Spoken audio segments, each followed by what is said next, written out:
বিশ্বের বৃহত্তম অর্থনৈতিক জোট ওয়ার্ল্ড ইকোনমিক ফোরামের সম্মেলন চলছে সৌদি আরবের রাজধানী রিয়াদে।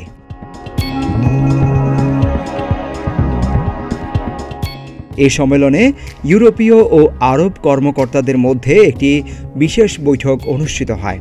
এতে ইসরায়েলি ফিলিস্তিনি সংঘাত বন্ধে দ্বিরাষ্ট্রীয় সমাধানের অগ্রগতিতে উভয় পক্ষের অংশীদারিত্ব নিয়ে আলোচনা হয়।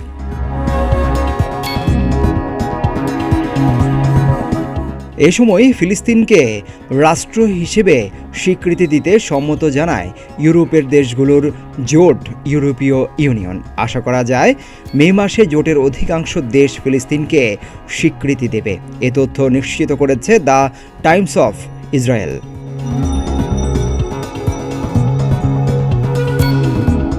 সাংবাদিকদের সঙ্গে মতবিনিময়কালে ইউরোপীয় ইউনিয়নের পররাষ্ট্র নীতি বিভাগের প্রধান জোসেফ বলেন, ফিলিস্তিনকে রাষ্ট্র হিসেবে স্বীকৃতি দিতে কাজ করছে স্পেন, আয়ারল্যান্ড, মাল্টা এবং স্লোভেনিয়া।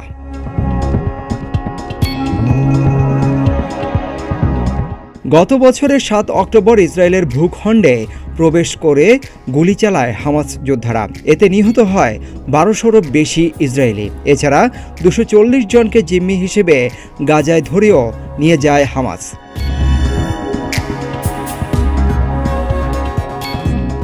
সেই জিম্মিদের মধ্যে থেকে এ পর্যন্ত ১৩২ জনকে মুক্তি দেওয়া হয়েছে।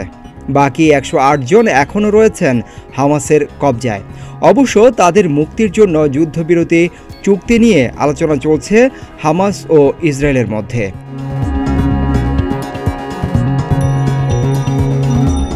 অবশ্য হামাস বলছে, স্থায়ী যুদ্ধবিরতি এবং গাজা থেকে ইসরায়েলি বাহিনীর পূর্ণ প্রত্যাহারের শর্ত দুটি না মানা হলে কোনো প্রস্তাবই গ্রহণ করবে না।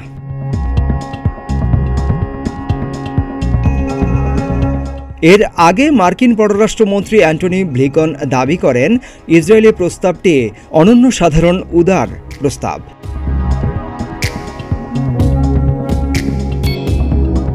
আর মিশরের পররাষ্ট্রমন্ত্রী বলেন, তিনি নতুন প্রস্তাবের ব্যাপারে আশাবাদী।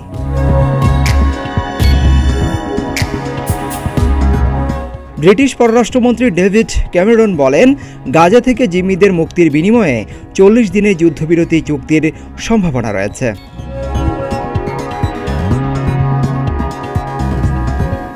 ইসরায়েল হামাস চুক্তির পূর্ণ বাস্তবায়ন নিশ্চিত করার জন্য কাজ করবে যুক্তরাষ্ট্র, মিশর ও কাতার।